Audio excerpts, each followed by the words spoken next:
Hello, ഇന്നൊരു orange ലൈമിൻ്റെ recipe ആയിട്ടാണ് വന്നിട്ടുള്ളത്. അപ്പോൾ ഈ ചൂട് സമയത്തൊക്കെ ശരീരം തണുപ്പിക്കാൻ പറ്റിയ നല്ലൊരു റിഫ്രഷിംഗ് ഡ്രിങ്കാണിത്. അപ്പോൾ ഓറഞ്ചും 2-3 ഇൻഗ്രീഡിയൻസും ഉണ്ടെങ്കിൽ നമുക്ക് വളരെ എളുപ്പത്തിൽ നല്ല ടേസ്റ്റി ആയിട്ടുള്ള ഈ ഓറഞ്ച് ലൈം ഉണ്ടാക്കിയെടുക്കാം. അപ്പോൾ നമുക്ക് ഒട്ടും സമയം കളയാതെ ഇതെങ്ങനെ തയ്യാറാക്കാം എന്ന് നോക്കാം. ഞാനിപ്പോൾ ഇവിടെ 2 ഓറഞ്ചാണ് എടുത്തിട്ടുള്ളത്. നമുക്കിതൊന്ന് കട്ട് ചെയ്തെടുക്കാം. അപ്പോൾ ഓറഞ്ച് കട്ട് ചെയ്യുമ്പോൾ ഇതുപോലെ നടുകെ കട്ട് ചെയ്തിട്ട് എടുക്കുകയാണെങ്കിൽ നമുക്ക് കുരുവൊക്കെ പെട്ടെന്ന് വേർതിരിച്ചെടുക്കാനായിട്ട് പറ്റും. അപ്പോൾ ഒന്നുകിൽ തൊലി കളഞ്ഞിട്ട് ഇങ്ങനെ മുറിച്ചെടുക്കുക, അല്ലെങ്കിൽ തൊലിയോട് കൂടിയിട്ട് മുറിച്ചെടുത്തതിന് ശേഷം കുരുവൊക്കെ കളഞ്ഞിട്ട് നമുക്ക് തൊലി മാറ്റാവുന്നതാണ്. അപ്പോൾ ഇങ്ങനെ ചെയ്യുമ്പോൾ വളരെ എളുപ്പത്തിൽ തന്നെ നമുക്ക് ഇതിൻ്റെ കുരുവൊക്കെ മാറ്റാൻ പറ്റും. നമുക്കിതിൻ്റെ തൊലിയൊക്കെ കളഞ്ഞിട്ട് ഇത് കഷ്ണങ്ങളാക്കി എടുക്കണം. അപ്പോൾ ഞാൻ ഈ 2 ഓറഞ്ചും തൊലിയൊക്കെ കളഞ്ഞ് കുരുവൊക്കെ കളഞ്ഞിട്ട് ഇതുപോലെ കഷ്ണങ്ങളാക്കി എടുത്തിട്ടുണ്ട്. ഇനി ഒരു മിക്സിയുടെ ജാർ എടുത്തിട്ട് നമുക്കതിലേക്ക് മുറിച്ച് വെച്ച ഓറഞ്ചിൻ്റെ കഷ്ണങ്ങൾ ഇട്ട് കൊടുക്കാം.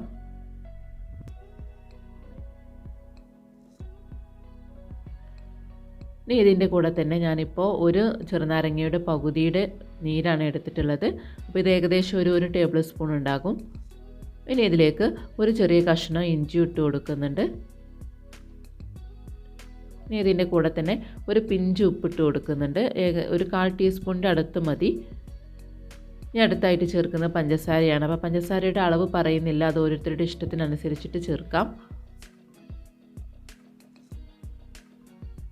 ഇനി ഇതിലേക്ക് നല്ല തണുത്ത വെള്ളം, അതല്ലെങ്കിൽ ഐസ് ക്യൂബ് ഉണ്ടെങ്കിൽ അത് ഇട്ട് കൊടുത്താലും മതി. ഞാനിപ്പോൾ ഇവിടെ 1 കപ്പ് തണുത്ത വെള്ളമാണ് ഒഴിച്ചു കൊടുക്കുന്നത്. എന്നിട്ട് നന്നായിട്ടൊന്ന് ബ്ലെൻഡ് ചെയ്തെടുക്കാം. ഞാനിപ്പോൾ നന്നായിട്ട് ബ്ലെൻഡ് ചെയ്തെടുത്തിട്ടുണ്ട്. ഇപ്പോൾ ഇതിൽ തരികളൊക്കെ ഉണ്ടാകും, അപ്പോൾ നമുക്കിതൊന്ന് അരിച്ചെടുക്കാം. ഇതൊരു അരിപ്പെടുത്ത് അതിലേക്ക് ഒഴിച്ചു കൊടുക്കുന്നുണ്ട്.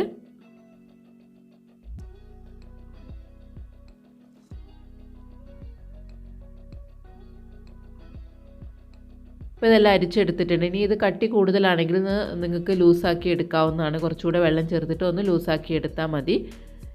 പിന്നെ പഞ്ചസാര വേണമെങ്കിൽ ചേർത്ത് കൊടുക്കാം. ഇനി സെർവ് ചെയ്യുമ്പോൾ ഗ്ലാസ്സിലേക്ക് സോക്ക് ചെയ്ത് വെച്ച സബ്ജ സീഡ്സ് അതല്ലെങ്കിൽ കസ്കസ് ഇട്ട് കൊടുക്കുന്നുണ്ട്. ഇനി ഇതിൻ്റെ മുകളിലായിട്ട് നമുക്ക് ഈ ഡ്രിങ്ക് ഒഴിച്ചു കൊടുക്കാം.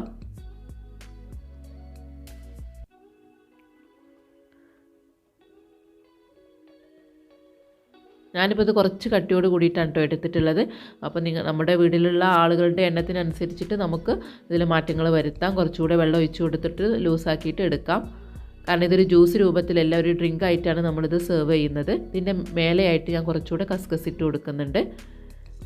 അപ്പോൾ അതാ നമ്മുടെ ടേസ്റ്റി ആയിട്ടുള്ള ഈ ഓറഞ്ച് ലൈം റെഡി ആയിട്ടുണ്ട്. അപ്പോൾ എല്ലാവരും ഒന്ന് ട്രൈ ചെയ്ത് നോക്കി ഫീഡ്ബാക്ക്സ് അറിയിക്കണം. നല്ല ടേസ്റ്റി ആയിട്ടുള്ള ഡ്രിങ്കാണ്. ചൂട് സമയത്തൊക്കെ ട്രൈ ചെയ്യാൻ പറ്റിയ നല്ലൊരു ഡ്രിങ്കാണിത്. അപ്പോൾ വീണ്ടും മറ്റൊരു റെസിപ്പിയുമായിട്ട് കാണാം. താങ്ക്